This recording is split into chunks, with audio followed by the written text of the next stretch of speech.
है ना। सो आज का टॉपिक थोड़ा बड़ा इंटरेस्टिंग है। मैंने महावीर जी ने पिछले हफ्ते बात की थी,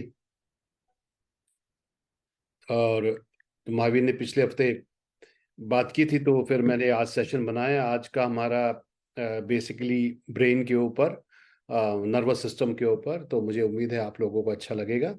और अच्छी बात है कि आज वी हैव 75 पार्टिसिपेंट्स, थोड़े पार्टिसिपेंट्स बड़े हैं। तो ये भी अच्छी बात है, क्योंकि जितना ज़्यादा हम सीखेंगे उतना ज़्यादा हम आगे बढ़ेंगे, है ना। ये इम्पोर्टेंट है। ग्रेट। चलिए आज का सेशन शुरू करते हैं फ्रेंड्स।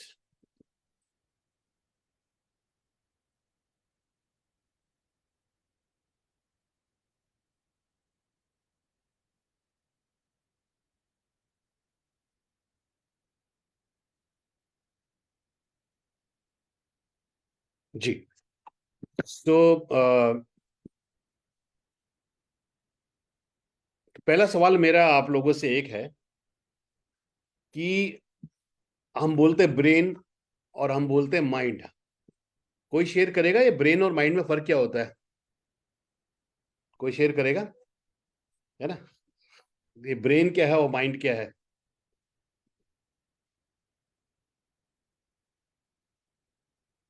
कोई शेयर करेगा ब्रेन क्या है?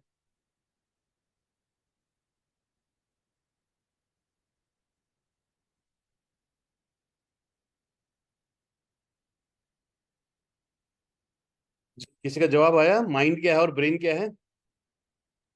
Yes sir. हाँ जी, आया। मेरे पास नहीं आया। प्रदीप जी ने लिखा है विजिबल एंड इनविजिबल, शायद वो लिखना चाह रहे थे। जी।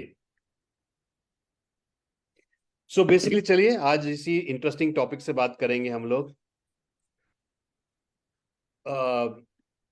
कि माइंड क्या है और ब्रेन क्या है। मेरा स्क्रीन नजर आया महावीर? Yes sir.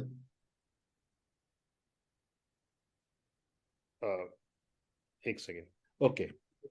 सो किसी का जवाब आया? पहले एक बार चेक कर लेते हैं।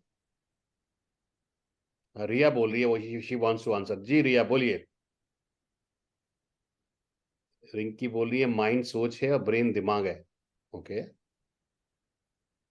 Mind is system, brain is organ, Lakshmi ji बोले। ओके। जी रिया कुछ कह रहे हैं आप? महावीर जरा आउट देना। रिया।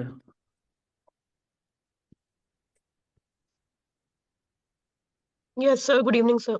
जी बताइए। सर, ब्रेन ब्रेन एक ऑर्गन होता है, हम्म। और जो माइंड होता है वो हमारी एबिलिटी होती है ब्रेन की, कि वो क्या चीज कर सकता है। जो हम सोचते हैं, सोच के बताते हैं, फील करते हैं, वो सारी चीजें हमारा माइंड करता है। हम्म। तो this is the major difference. जी। सो बेसिकली माइंड एक ऑर्गन है, सॉरी ब्रेन एक ऑर्गन है। ब्रेन जो है हमारे दिमाग में होता है। ये हमारा हार्डवेयर है, जैसे कंप्यूटर होता है ना। कंप्यूटर में एक तो सॉफ्टवेयर होता है। ओके। सॉफ्टवेयर जो है पूरे प्रोग्राम को चलाता है। और लैपटॉप जो है हमारा, उसके अंदर जो हार्ड डिस्क है ना, कीबोर्ड है, माउस है, ये सब हार्डवेयर है। तो ब्रेन हमारा हार्डवेयर है और माइंड हमारा सॉफ्टवेयर है। ब्रेन को हम छू सकते हैं, फील कर सकते हैं। यस। और माइंड को आप, माइंड क्या है? थॉट्स है, इमोशंस है। जो हमारे इमोशन है, जो हमारा एटीट्यूड है, जो हमारी मेमोरी है, ये सब क्या है? ये सब हमारा माइंड है। ब्रेन जो है हमारा हार्डवेयर है। तो ये दोनों में फर्क है। तो माइंड हमारे थॉट्स हैं, इमोशंस हैं, ये सब चीजें हैं। तो ये बहुत इंपॉर्टेंट है। सो आई होप ये बेसिक सा समझ आ गया होगा सबको। तो हमें कई बार पता नहीं होता ना माइंड क्या है और ब्रेन क्या है। तो बेसिकली ब्रेन के अंदर जो सारी चल रही है, जो थॉट चल रहा है, जो कहानियां चल रही है हमारे दिमाग में, वो माइंड है। बाकी ब्रेन हमारा हार्डवेयर है ना। ये इंपॉर्टेंट है। तो पूरा सारा जो हमारी बॉडी का जो काम है, सिस्टम है, वो ब्रेन से ही कंट्रोल होता है। अब जो नर्वस सिस्टम है, अभी कई बार हम सबको सब बोलते हैं ना कि जब भी बैठो तो सीधे बैठो, है ना, झुक के मत बैठो ज्यादा। और क्यों? इसका रीजन क्या है? तो हमारा जो नर्वस सिस्टम है, ये नर्वस सिस्टम में क्या पार्ट है? एक तो हमारा ब्रेन है, ठीक है, जहां से सारा कंट्रोल हो रहा है। और फिर हमारा जो स्पाइनल कॉर्ड है, जो हमारा बैकबोन है, उस बैकबोन के अंदर से हमारे पूरे का जो है कम्युनिकेशन सिस्टम है हमारा, जो हमारे जो है ऊपर से नीचे की ओर आ रहा है। ठीक है, तो तो तो ये जो है ऊपर से नीचे, ऊपर से नीचे की ओर आ रहा है, या तो अब अगर कहीं पर भी बैकबोन मुड़ी भी है, झुकी भी है, जैसे बोलते हैं ना हमारे चक्रास भी बैकबोन से गुजरते हैं, तो अगर हम झुक के बैठते हैं तो वो एनर्जी का फ्लो जो है वो ठीक से होता नहीं है। ये सारा का सारा जो है प्रॉब्लम है। तो ब्रेन, स्पाइनल कॉर्ड जो बैकबोन है हमारी, यहाँ से पूरा हमारा जो है नर्वस सिस्टम, जो न्यूरॉन्स है हमारे, है ना, जो कम्युनिकेशन है वो न्यूरॉन्स का है। ये पूरा मैसेज जो है हमारा इस बैकबोन से चलता है। इसलिए जो है हमें स्ट्रेट बैठना है। जो है ब्रेन ऊपर से आता है, ये ब्रेन से पूरा का पूरा हमारा जो है कम्युनिकेशन सिस्टम नीचे नीचे से नीचे की ओर जाता है। ये बहुत इंपॉर्टेंट है। सो अब जितने भी हमारी पांचों इंद्रियों से हम दुनिया को देखते हैं, ये अगर हम किसी चीज को टच करते हैं वो गर्म है तो ब्रेन में मैसेज जाता है, ब्रेन उसको इंटरप्रेट करता है कि भैया ये तो गर्म चीज है, इससे हाथ दूर हटाओ, तो हमारे हाथ को कम्युनिकेशन आता है ना, इस तरीके से। सो ये बहुत इंपॉर्टेंट है। इसलिए जो बैकबोन है, स्पाइन है, ये बहुत ही इंपॉर्टेंट पार्ट है हमारे बॉडी का। अब इसमें प्रॉब्लम क्या होती है, जब हमारे ब्रेन में किसी कारणवश कम्युनिकेशन सिस्टम अच्छे से नहीं होता, या जब हमारे ब्रेन में कम्युनिकेशन सिस्टम अच्छे से नहीं होता, तो इसकी बहुत सारी बीमारियां होती हैं। जैसे एक बीमारी होती है जिसको, तो ये सारी जो ब्रेन संबंधी जो ब्रेन संबंधी बीमारियां जो हैं सारी, ये इनको सबको डिमेंशिया बोलते हैं, है ना। ये सारी जो बीमारियां इसमें, जैसे व्यक्ति को दो प्रॉब्लम होती है, जैसे मेमोरी की प्रॉब्लम है, कंसंट्रेशन की प्रॉब्लम है, फोकस की प्रॉब्लम है, या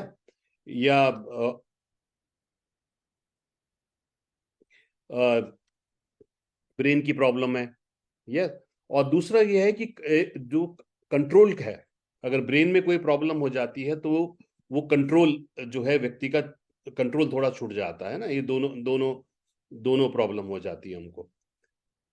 सो ये इंपॉर्टेंट है। तो इसलिए इन सारी बीमारियों को जो है, इन इन बीमारियों को जो है सबको हम डिमेंशिया बोलते हैं, या ये इसको हम बोलते हैं डिमेंशिया।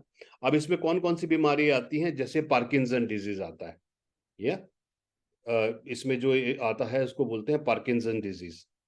और उसके अलावा जो है एक तो पार्किंसन डिजीज आता है हमारा, दूसरा जो है आपने नाम सुना होगा अल्जाइमर डिजीज, है ना। दोनों में क्या फर्क होता है? पार्किंसन बेसिकली नर्वस सिस्टम की प्रॉब्लम है। पार्किंसन जो है नर्वस सिस्टम की प्रॉब्लम है। तो व्यक्ति का क्या होता है कि उसका ना अपनी बॉडी पे कंट्रोल नहीं रहता। जब पार्किंसन की प्रॉब्लम होती है तो व्यक्ति का अपनी बॉडी के ऊपर कंट्रोल नहीं रहता। तो जैसे कई लोगों को देखा होगा ना, अपने हाथ पैर उनके कांपने लग जाते हैं, झुक के थोड़ा चलते हैं वो लोग। और ये क्या होता है कि हमारे ब्रेन जो है, एक हमारा जो है नर्व सेल्स में एक केमिकल बनता है डोपामाइन। ओके, ये डोपामाइन जो है मसल्स को कंट्रोल करता है। तो जब क्या है, जब डोपामाइन लेवल बॉडी में कम हो जाता है तो फिर वो ब्रेन इरेगुलर ब्रेन एक्टिविटी करता है, जिसकी वजह से मूवमेंट में प्रॉब्लम है। तो जो लोग कई बार जैसे जब, और ये होता है बड़ी उम्र में बेसिकली, जब बड़ी उम्र में क्या होता है कि व्यक्ति का जो है ना, उसके हाथ पैर ऐसे देखते हैं आप कांपने लग जाते हैं, झुक के थोड़ा बहुत चलने लग जाते हैं, हाथों में बॉडी के मूवमेंट में कंट्रोल नहीं रहता। तो ये सारा पार्किंसन की प्रॉब्लम होती है। उसके बाद अल्जाइमर। तो पार्किंसन बेसिकली क्या है, जब बॉडी पे कंट्रोल, जब मसल्स पे कंट्रोल छूट जाता है व्यक्ति का ना, तो वो है, वो पार्किंसन है। वो फिजिकल प्रॉब्लम ज्यादा मान के चले आप, है ना, डोपामाइन की कमी से। तो दूसरा है अल्जाइमर डिजीज। अल्जाइमर क्या है बेसिकली, ये आपका मेमोरी, कंसंट्रेशन, फोकस, जहां पर भूलने की बीमारी हो गई, है ना, ये सारी जो है कंफ्यूजन है। जैसे आप जब अल्जाइमर किसी को हो जाता है ना, तो उनको कुछ याद नहीं रहता, जो रूटीन के काम हैं वो नहीं कर पाते हैं, भूल जाते हैं बार बार। ये इंपॉर्टेंट है ना। तो ये दो अलग अलग बीमारियां हैं। तो डिमेंशिया एक वर्ड है जो ब्रेन और नर्वस सिस्टम की प्रॉब्लम है। इनमें मेन जो है अल्जाइमर है और पार्किंसन है। सो ये डिफरेंस क्लियर हो गया सबको? अल्जाइमर आपने कई बार सुना है, और पार्किंसन जो है, इन दोनों का डिफरेंस का आइडिया हो गया सबको? जी। अब अल्जाइमर का कारण क्या है? जैसे कि एज रिलेटेड प्रॉब्लम्स है ना, कम्युनिकेशन सिस्टम अच्छा नहीं है, ब्रेन में मैसेज नहीं जा पा रहा, ये है। स्वेलिंग, इन्फ्लेमेशन जो है, स्वेलिंग हो गई, या वो प्रॉब्लम है। तो कम्युनिकेशन में प्रॉब्लम है। ब्लड वेसल जो जा रहे हैं, जो ब्लड वेसल से जो कम्युनिकेशन है, ब्लड का फ्लो सही नहीं हो रहा है। तो जब न्यूरॉन्स डैमेज हो जाए, न्यूरॉन्स क्या है? न्यूरॉन्स, हमारी बॉडी में millions and millions of neurons होते हैं जो पूरी बॉडी में कम्युनिकेशन, ब्रेन से जो पूरा का पूरा कम्युनिकेशन है, वो न्यूरॉन्स हमारे जो है लेके जाते हैं।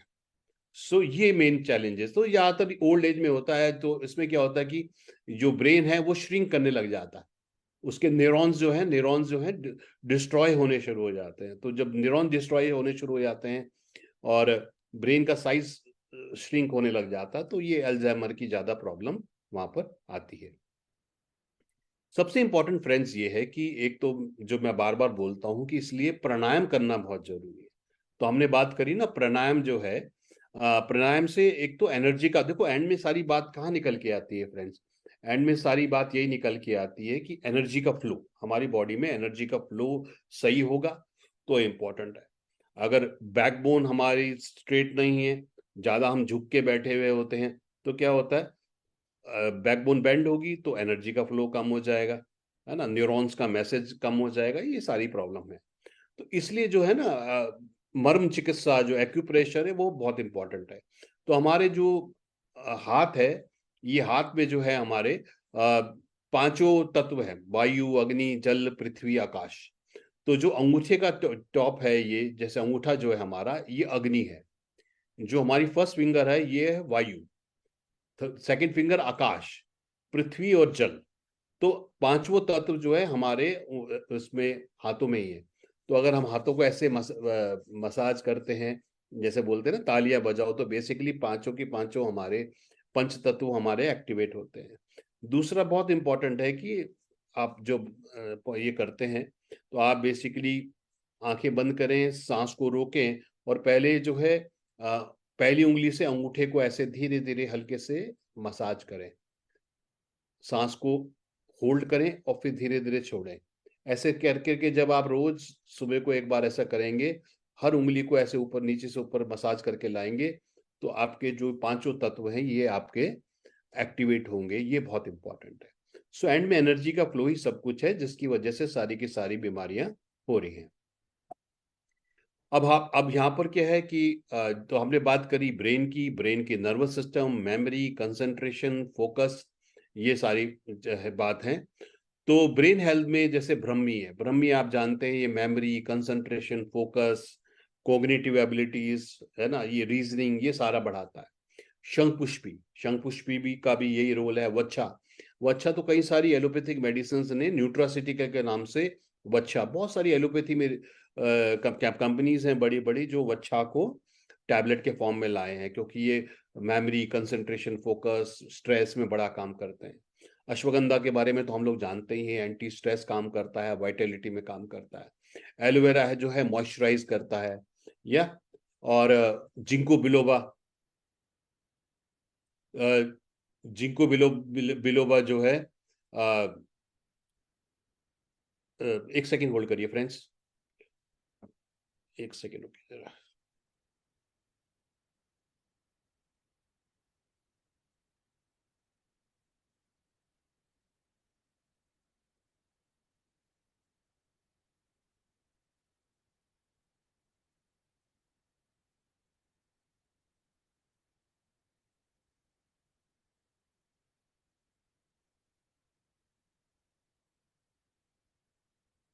सो जिंको बिलोबा है, चाइनीज हर्ब है ना। जैसे पहले हम खाली जिंको बिलोबा का ही हम लोग प्रोडक्ट लाते थे, तो मगर ये बहुत ही अमेजिंग प्रोडक्ट है। कैमोमाइल एक फूल होता है, ये एंटी स्ट्रेस काम करता है। आप जानते हैं कि जब हम स्ट्रेस में होते हैं तो हमारी मेमोरी, कंसंट्रेशन, फोकस जो है हमारा कमजोर हो जाता है। और तो ये बहुत ही, आप खुद ही सोच सकते हैं कि ये 8 amazing herbs, memory, concentration, focus, ये सब में तो इसका जो है रिजल्ट क्या मिलता है कि बड़े लोगों में जैसे आप जानते हैं तनाव है, नींद नहीं आना, एंग्जाइटी, जैसे मेरी मदर को भी मैंने दिया, उनके भी हाथ बहुत ऐसे कांपते थे, तो उनको भी बहुत फर्क पड़ा है। तो इन सब चीजों में जैसे पैरालिसिस हो गया, यानी कि ब्रेन और नर्वस सिस्टम से कोई भी बात आपकी लिंक्ड हो तो आप ब्रेन हेल्थ को बिल्कुल यूज कर सकते हैं। ये बहुत ही बेहतरीन आपका काम करेगा। बच्चों के लिए हमारे पास एक्टिव आईक्यू है। एक्टिव आईक्यू जो है इसमें ब्रह्मी, इसमें करीब 5 हर्ब्स हैं, तुलसी, वच्छा इसमें भी है, ब्रह्मी, शंकुश भी इसमें है। ब्रेन हेल्थ में ज्यादा प्रोडक्ट्स हैं, हर्ब्स हैं, और एक्टिव आईक्यू में बच्चों के लिए क्योंकि इसमें कम हर्ब्स हैं। तो इसमें तुलसी है, गिलोय है। तो आपके अगर 8 से 12 साल के बच्चे हैं तो एक कैप्सूल लेना चाहिए, और बड़े लोगों के लिए आप सुबह शाम ले सकते हैं। तो ये है ना, जैसे कई लोगों को आपने देखा होगा माइग्रेन की प्रॉब्लम होती है, आगे आधे सिर में दर्द होता है, तो ये माइग्रेन में भी बहुत ही बेहतरीन जो है काम करता है। तो ये बहुत ही इंपॉर्टेंट प्रोडक्ट है फ्रेंड्स। इसके साथ विटामिन बी ट्वेल्व जो है, इसका भी नर्वस सिस्टम में बहुत ही बढ़िया जो रिजल्ट आता है। और जैसे कई लोगों को देखा होगा ना आपने, उनको नसों में दर्द हो रहा है, एकदम शूटिंग पेन हो रहा है, चुभन सी हो रही है, सुनपन सा हो रहा है ना, अल्जाइमर डिजीज जो है, ये सारी चीजों में जो है स्लीपिंग पैटर्न, रिड्यूस डिप्रेशन, तो वही सारी, तो ये कॉम्बो बहुत बेहतरीन काम करता है। तो किसी को अगर ब्रेन और नर्वस सिस्टम के लिए आप अगर प्रोडक्ट आप जो है ना, किसी को ब्रेन और नर्वस सिस्टम के लिए अगर आप प्रोडक्ट देते हैं, तो आप इसको इन दोनों प्रोडक्ट्स को जो है आप दे सकते हैं, vitamin B 12 and brain health. तो ये बहुत ही अच्छा कॉम्बिनेशन फ्रेंड्स हमारा है बेसिकली। ये उसके अलावा जैसे हमने बात करी कि व्यक्ति का जो है ना, व्यक्ति का जो है कंट्रोल, हमने क्या बात करी जब हमने बात करी कि भाई व्यक्ति का जो है ना मसल्स पे कंट्रोल छूट जाता है, मसल्स वीक होने शुरू हो जाते हैं। आपने देखा होगा जो लोग बड़े हो जाते हैं ना, धीरे धीरे उनकी मसल जो है बोन से भी अलग होनी शुरू हो जाती है उनका, है ना। तो इसलिए प्रोटीन का बहुत बड़ा रोल है इसके अंदर, और बड़े लोगों को या सभी को प्रोटीन का लेना चाहिए, क्योंकि हमारी बॉडी में 2 काम चल रहे होते हैं, जनरेशन, बॉडी का सेल्स का जनरेशन एंड डीजनरेशन, है ना, दोनों के दोनों हमारी बॉडी में काम चल रहे होते हैं। तो इसलिए प्रोटीन लेना बहुत इंपॉर्टेंट है बड़े लोगों के लिए, तो विशेषकर बहुत ही बड़ी जरूरत है ना। क्योंकि बड़े लोगों में क्या होता है कि एक तो सीनियर सिटीजन की ना डाइट भी बड़ी कम कम हो जाती है, डाइट कम हो जाती है, थोड़ा सा ही वो खा पाते हैं, तो इसलिए न्यूट्रिशन डाइट होना बहुत जरूरी है। तो ये प्रोटीन जो है ये वे प्रोटीन है, और वे क्योंकि ये दूध से बना होता है तो इसलिए डाइजेस्ट अच्छे से हो जाता है। तो इसमें क्या करते हैं, दूध को बॉईल करते हैं, उसकी वेपर बन जाती है, भाप बन जाती है। फिर जब उस भाप को ठंडा करते हैं तो वापस वो पाउडर बन जाता है। तो ये इंपॉर्टेंट है। उसमें फिर स्किम्ड मिल्क है, सोया प्रोटीन है, विटामिन एंड मिनरल्स हैं। हमारे शरीर को करीब 19-20 अमीनो एसिड चाहिए होते हैं बॉडी को बनाने के लिए, तो हमारे भोजन से पूरे नहीं होते, इसलिए जो है। और हम जो नॉर्मली फूड खा रहे हैं आज के दौर में, आप दाल खा रहे हैं, रोटी खा रहे हैं, जो भी खा रहे हैं, उसमें से मान के चलिए कि आपको 20-25 ग्राम ही आपको जो है प्रोटीन मिल पाता है, और हमको प्रोटीन कितना चाहिए, 1 ग्राम पर केजी बॉडी वेट। तो इसलिए जो है ये हमको कम से कम 1 स्कूप जो है जरूर जरूर लेना चाहिए हमको, रोज का 30 ग्राम आप एक बार में भी ले सकते हैं, या आधा सुबह आधा शाम भी इसमें ले सकते हैं, क्योंकि इसमें कोई फ्लेवर नहीं है, इसमें कोई शुगर नहीं है एडेड। तो आप किसी भी तरीके के उसमें जो है आप प्रोडक्ट में जो है यूज कर सकते हैं इसको, या ये इंपॉर्टेंट है। उसके अलावा फ्रेंड्स, जो हमारा ब्रेन जो है ना वो सबसे ज्यादा ऑक्सीजन यूज करता है, हमारा जो ब्रेन है वो सबसे ज्यादा ऑक्सीजन यूज करता है पूरे मेटाबॉलिज्म के लिए। इसलिए जो फ्री रेडिकल डैमेज है, जो ऑक्सीडेटिव डैमेज है, वो ब्रेन में सबसे ज्यादा होता है।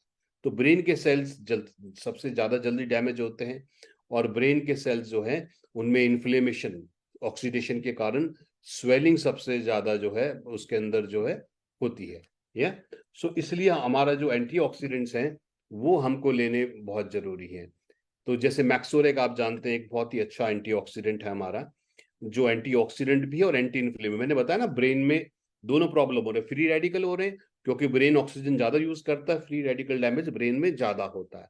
और आप जानते हैं फ्री रेडिकल के कारण इन्फ्लेमेशन स्वेलिंग भी होता है, या जिसको जैसे ब्रेन के लिए मेनिंजाइटिस बोलते हैं हम लोग। तो मैक्सोरेक जो है बहुत ही इंपॉर्टेंट प्रोडक्ट है हमारा, क्योंकि ये फ्री रेडिकल डैमेज को हटाता है, स्वेलिंग को हटाता है। इसमें हल्दी से करक्यूमिन है, आंवला से टेनिन्स है, अनार से एलिजिक एसिड है, मुलेठी से लिक्रिस है। तो ना केवल एंटीऑक्सीडेंट ही, एंटी इन्फ्लेमेटरी भी काम करता है बॉडी के अंदर। फिर दूसरा जैसे आप जानते हैं विटामिन सी जो है हमारा इम्यूनिटी बूस्टर, जो 1000 मिलीग्राम आपको विटामिन सी के गुण देता है। इसमें विटामिन सी के जो स्रोत हैं वो आंवला है, अंगूर है, ग्रेप सीड एक्सट्रैक्ट है, कीवी है, जिंक है। बहुत ही बेहतरीन ये प्रोडक्ट है। और आप जान रहे हैं जैसे अब बीमारियां के आज के दौर में जो माहौल है, बीमारियां आ ही रही हैं, नाम बदल के आ रही हैं। अभी कोविड आ रहा है, अभी इस बार जो मैं देख रहा हूँ बहुत बुरा हाल हुआ है इस बार, जो है डेंगू के कारण बहुत ज्यादा, कभी चिकनगुनिया है ना। अब यहाँ पर क्या है, दो तरह के लोग हो रहे हैं, जिनको एक को प्रॉब्लम हो रही है मगर वो रिकवर अच्छा कर जा रहा है। क्यों? क्योंकि उसकी इम्यूनिटी अच्छी है। दूसरा व्यक्ति के साथ दिक्कत क्या है कि उसकी इम्यूनिटी वीक है और उसको प्रॉब्लम होती है, तो बार बार आपने कई लोगों को देखा हो ना, बार बार बीमार पड़ते रहते हैं। कभी कोई बोलते कोई भी बीमारी आसपास गुजरे तो उस व्यक्ति को जरूर होती है। सो एंटीऑक्सीडेंट्स लेना बहुत जरूरी है फ्रेंड्स, है ना, मैक्सोरेक ये। और हमारी इम्यूनिटी के लिए विटामिन मिनरल का बहुत अच्छा रोल है। विटामिन और मिनरल जो हैं हमारे बॉडी में, देखिए दुनिया भर की प्रणाली चल रही है और ये सारे जो प्रोसेस चल रहे हैं, एंजाइम्स बन रहे हैं, हार्मोन्स बन रहे हैं बॉडी के अंदर, डाइजेशन हो रहा है, स्टमक हाइड्रोक्लोरिक एसिड बना रहा है ना। आपका लीवर जो है बाइल जूस रिलीज कर रहा है, पैंक्रियाज इंसुलिन रिलीज कर रहा है, थायराइड ग्लैंड थायरोक्सिन रिलीज कर रहा है। अगर हमारे बॉडी के अंदर ये एंजाइम्स वगैरह ना बने तो हम जो खाना खा रहे हैं वो हमको डाइजेस्ट भी ना होए, हमको हजम भी ना होए, है ना। तो इसलिए विटामिन मिनरल्स को हमें हल्के में, बहुत लोग इसको लेते हैं अरे ये तो विटामिन मिनरल है, मगर आज अगर मैं बोलूं, आज अगर आप किसी एलोपैथिक डॉक्टर के पास भी जाते हैं और एलोपैथिक डॉक्टर से आप जो है तो सबसे पहले आपका टेस्ट कराते हैं और टेस्ट के साथ वो आपके मिनरल्स का टेस्ट भी कराते हैं। और ज्यादातर जो बीमारियां निकल रही हैं आज के दौर में विटामिन और मिनरल की डेफिशिएंसी से ही निकल रही। मेरे ख्याल से अगर हम सब लोग यहाँ पर टेस्ट कराएं, है ना, करीब 100 लोग हैं, तो आई डोंट नो, अगर कोई विटामिन D3 का सप्लीमेंट ले रहा है उसका तो हो सकता नॉर्मल आ सके, बाकी तो 99% लोगों का विटामिन D3 कम ही आएगा। महिलाओं में 70% महिलाओं में खून की कमी है तो फॉलिक एसिड वगैरह। तो देखिए vitamin A, B1, B2, B6 ये सारे जो हैं, कैल्शियम, मैग्नीशियम, सेलेनियम जो है डायबिटीज में बहुत अच्छा होता है ना। तो इसलिए विटामिन मिनरल को हल्का मत ले, मैक्सोरेक और विटामिन मिनरल आप लेंगे साथ में तो आपको ये बहुत ही अच्छा जो है निकल के आएगा आपको कॉम्बिनेशन जो है। सो ये फ्रेंड्स बेसिकली जो है हमारी जो है एक सेकेंड रुकिए। तो ये हमारी बेसिकली जो बात करी हमने, पार्किंसन, डिमेंशिया, ये सारी। और एक प्रॉब्लम मैं साथ में और शेयर कर लेता हूँ साथ में, जो है साइटिका का। बहुत सारे लोग देखते हैं कि साइटिका का पेन हो रहा है ना। तो साइटिका बेसिकली क्या होता है कि ये जो, जैसे आप ये पिक्चर में देख रहे हैं, तो ये हमारे हिप्स के पास से एक नस जाती है जिसको साइटिका नर्व बोलते हैं। और ये फिर जो है कई लोग बोलते हैं जी मेरे तो हिप्स के पास से दर्द हो रहा है और फिर ये दर्द जो है नीचे तक पहुंच रहा है। तो जब, अब इसमें इंटरेस्टिंग बात क्या है कि ये नस दब रही है मगर प्रॉब्लम तो पैरों में आ रही है, मगर प्रॉब्लम पैरों में नहीं है, प्रॉब्लम कहाँ है, बैकबोन में। तो ये नर्व जब ऊपर से आ रही है तो ये बैकबोन में किसी कारण से दब जाती है। तो जब ये दब जाती तो ऊपर से लेके और थाई से लेके ये आपकी जो है पूरा नीचे तक दर्द होता है। तो मेन प्रॉब्लम कहाँ है, मेन प्रॉब्लम होती है बैकबोन में। डिस्क, जैसे कई लोग बोलते हैं ना उनका स्लिप डिस्क हो गया, जो डिस्क होती है बैकबोन के अंदर, स्लिप डिस्क हो गया। उसमें जो है स्वेलिंग होगी किसी कारण से, या बोलते हैं वो घिस गया, कम हो गया। तो जब कम हो जाता है, गैप कम हो जाता है, तो वो भी उसको, तब भी उसके अंदर प्रेशर पड़ता है। तो मेन जो प्रॉब्लम है वो बैकबोन में होती है। जिसके कारण जो है ये साइटिका की प्रॉब्लम होती है। अब इसके कई सारे कारण हैं, डिस्क में डैमेज हो गया, स्पाइन में, बैकबोन में कोई हो गया, ऑस्टियोआर्थराइटिस हो गया, किस ट्यूमर हो गया, किसी को बैकबोन में ट्यूमर हो गया तो वो फिर नस दब गई। तो कई बार जो मोटापा जिनको होता है उनको ज्यादा होती है, क्योंकि मोटापे के कारण क्या होता है कि साइटिका जो नर्व है उसमें बहुत ज्यादा वो उसमें तो मेन प्रॉब्लम क्या होती है कि इसके अंदर दबाव जो है ये सारा जो है हो जाता है, ये इंपॉर्टेंट है। तो यहाँ पर हमारा जो प्रोडक्ट है वो जैसे ऑर्थोएड है, ये ऑर्थोएड जो है जैसे आप जानते हैं, तो कई लोगों को लगता है नहीं खाली ये जॉइंट पेन में काम करता है। इसमें जो हर्ब्स हैं सलाइगू, गलाभरक और निर्गुंडी, ये पेन और स्वेलिंग हटाते हैं बेसिकली, ये और इन्फ्लेमेशन हटाते हैं। तो ऑर्थोएड जो है चाहे वो स्पॉन्डिलाइटिस हो, आर्थराइटिस हो, साइटिका हो, कोई भी बॉडी में मस्कुलर पेन हो रहा है, जॉइंट पेन हो रहा है, इसमें ऑर्थोएड काम करता है। तो इसमें गिलॉय है, गिलॉय एक एंटीऑक्सीडेंट काम करता है। सलाई, गूगल, अभ्रक और निर्गुंडी ये दर्द और सूजन हटाते हैं, और ग्लूकोसमिन जो कार्टिलेज को बिल्ड करता है। जैसे हमने बात करी साइटिका जो है ऑस्टियोआर्थराइटिस के कारण भी हो जाता है, अगर वो कार्टिलेज जो है वो आपका डैमेज हो जाए किसी कारणवश से। और दूसरा फिर हम जानते हैं कि जो बोन्स हैं, जैसे हम कह रहे हैं कई लोगों की बड़े लोगों में आपने देखा होगा, ज्यादा बड़े सीनियर सिटीजन हो जाते हैं तो आपने देखा होगा उनकी हाइट कम होने लग जाती है। हाइट क्यों कम होती है? ये जो पूरा बोन्स है, जो पूरा स्ट्रक्चर है वो श्रिंक होने लग जाता है, ऑस्टियोपोरोसिस होना शुरू हो जाता है। यस, इसलिए कैल्शियम और D3 बहुत इंपॉर्टेंट है।